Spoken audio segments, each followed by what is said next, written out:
Once there was a little chick who had nothing at all to do but sit in an eggshell and wait to be hatched. He spent a great deal of time thinking, mostly about himself, which wasn't the best thing for a chick of his age and weight, because it led him to believe that he was quite a good-sized fellow, which wasn't true at all. "Goodness me," he said to himself one day, "I'm such a big chap, and this little old egg is so small that I can't even budge without bumping my beak." And he bumped his beak just to prove it. To his great surprise, the eggshell cracked, and there he stood beneath his mother's wing. She was a young hen who had never hatched an egg before. "Look, look, look," she cried in delight, and because she was a very young hen, she jumped from the nest to admire her chick, quite forgetting the other 11 eggs that she was supposed to hatch. "Look, look, but you are a pretty little chick," she said. "You're a heavenly little chick, so I think I must call you Cherub." "I'm not little," said the chick. "I'm big. I broke an eggshell all by myself." And he grinned all over his sunny yellow face, for he was pleased with himself. "Your mother's little rooster, that's what you are," said the young hen affectionately. "And I'm sure you must be hungry. Come out in the chicken run, and Mother will teach you how to scratch."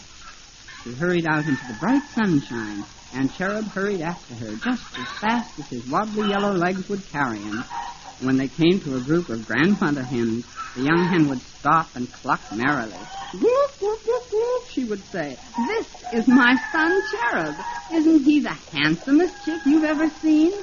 The grandmother hens winked slyly at one another, for they knew that one chick looked exactly like the next, but they were too polite to say so.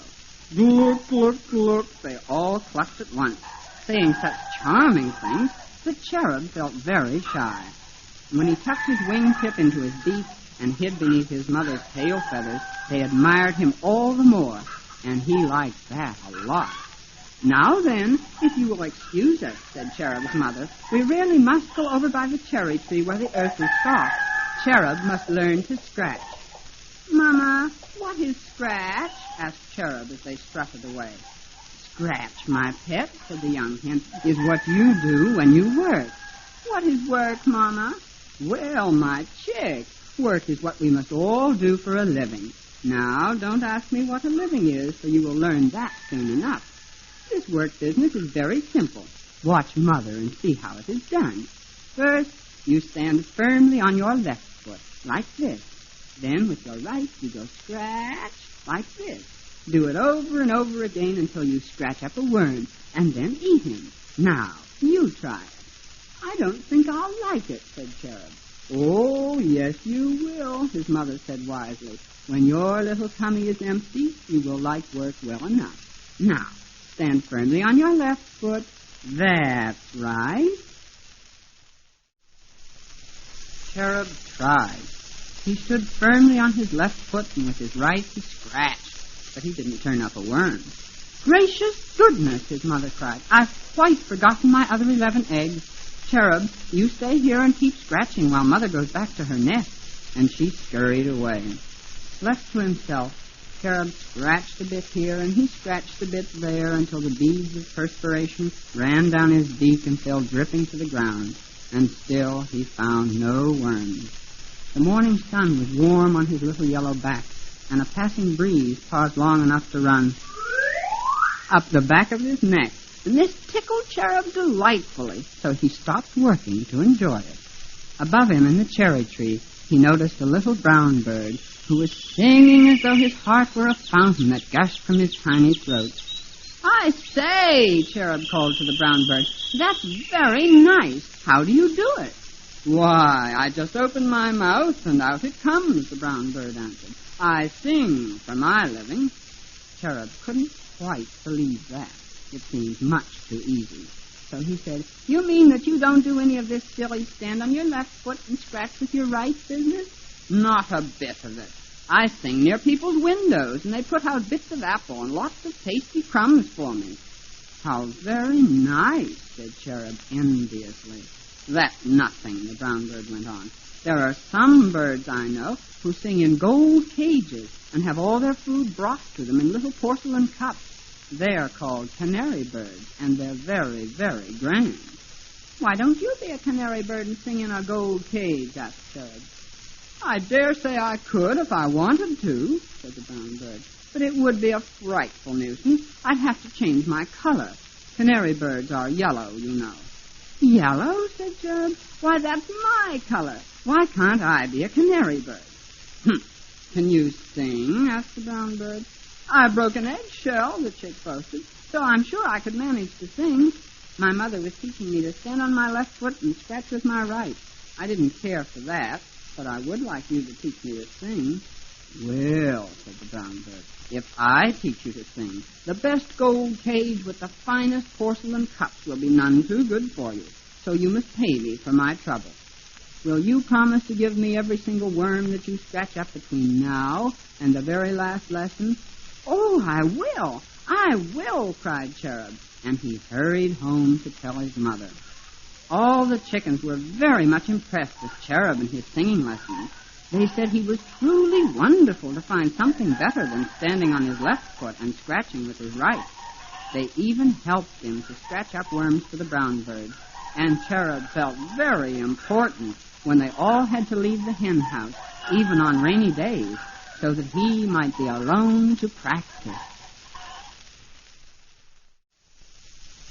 Cherub worked so very hard that he became lean and hungry, while the brown bird grew so sleek and fat on Cherub's worms that he could hardly sing himself. One day, when he'd eaten all the worms he could possibly hold, he said, Cherub, I can do nothing more for you. You sing as well as any canary I've ever heard. This wasn't the least bit true, but it made Cherub feel very happy. There's only one thing, said the brown bird. You don't sing loudly enough. I knew a lark once who had the same trouble, but I know how to fix it. When you're about to sing, I think if you would stick your head into a tin can, your beautiful voice would sound bigger and better. Try it. Goodbye, and good luck to you. And the brown bird flew away. Cherub rushed home and called together all the inhabitants of the chicken run and announced that he was at last ready to sing. The chicken coop was like a great concert hall with row upon row of hens, filling every roof from the floor right up to the rafters. There was great excitement, but when Cherub stepped forward to sing, everyone was respectfully silent. The grandmother hens leaned their heads to one side and closed their eyes as though they were going to hear the sound of angels. Cherub bowed low, stuck his head into an old tin can, and then he uttered the loudest and most terrible peep that has ever been heard in a hen house. It was perfectly dreadful. The chickens began to laugh and cackle and sneer. They raised such a frightfully rude commotion that Cherub wanted to crawl into the tin can and never come out. He knew that he was going to cry, so he ran away, and he kept right on running until he could no longer hear the din that they made in the hen house. Then he sat down and felt very sorry for himself. A gray pigeon who was hurrying somewhere with a message swooped down to ask why he was crying. Cherub told his sad, sad story, and the pigeon cooed in disgust. I have no use for birds who sing, he said. All that chirping and piping and trilling is tiresome. Give me the bird who can really fly. Take me, for example. I carry messages. I fly here and I fly there, doing really important things. That's the life, I can tell you. It sounds wonderful, said Cherub, but I can't fly. Nonsense, cooed the pigeon. Anyone can fly if he makes up his mind to it and starts early enough. I flew at a very tender age. Do you think I could fly? Asked Cherub. Of course you can, said the pigeon. I'll teach you right here on the ground. It's much safer that way. Now, first of all, and he began to explain. Cherub worked harder than he had ever worked before. He grew leaner and hungrier because he did exercises all day long, flapping his wings this way and that way. It was much harder than scratching. But finally the pigeon thought the Cherub was ready to fly. Now, said the pigeon, the first time you must start very high. Don't mind what those silly chickens say to you, but go home and climb up those bushes beside the chicken house. When you come to the roof, take a good long run and jump off the edge. The rest is easy. Believe me, when you get out there in the air and have no place to put your feet, you just naturally fly. The chickens pretended not to notice Cherub until he began to climb to the roof. Then they sat down and stared in amazement. From the rooftop he called to them, "Look at me! Laugh if you want to, but I'm going to fly. I'll be the greatest flyer that ever was. Here I go. 1, 2, 3. And he ran along the roof, jumped into thin air, flapped his little wings wildly, and fell in a heap below. There he lay, beaten, breathless, and bruised, while the chickens laughed and walked away, all except another little chick who was scratching for a worm. "Oh, help me, please," sobbed Cherub. "I'm so tired and hurt and hungry." "Oh-ho," said the other little chick. "I know what to do if you're hungry. Just stand firmly on your left foot, and with your right you go scratch, and pretty soon you find a worm, and then you eat him." Cherub struggled to his feet. He stood on his left foot, and with his right he went scratch, and he kept right on scratching until he found a worm. Never in his life had anything tasted so delicious. Years went by, and Cherub grew to be a fine young rooster who scratched so industriously that the chickens stopped teasing him about his singing and flying. He was by far the best scratcher in the flock. So one day he was elected to be the chief rooster. That meant that every morning he must fly up on the fence and sing, "Cock-a-doodle-doo," to waken the world. The old hens would say, "My dear, have you noticed how gracefully he flies up on that fence?"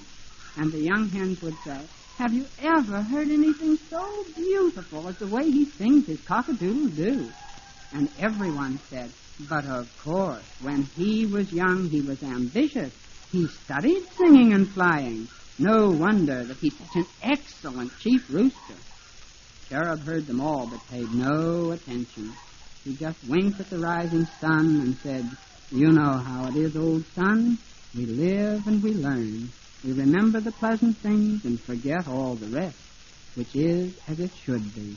Don't you think so?" And the rising sun winked back, just like a signal, and Cherub sang,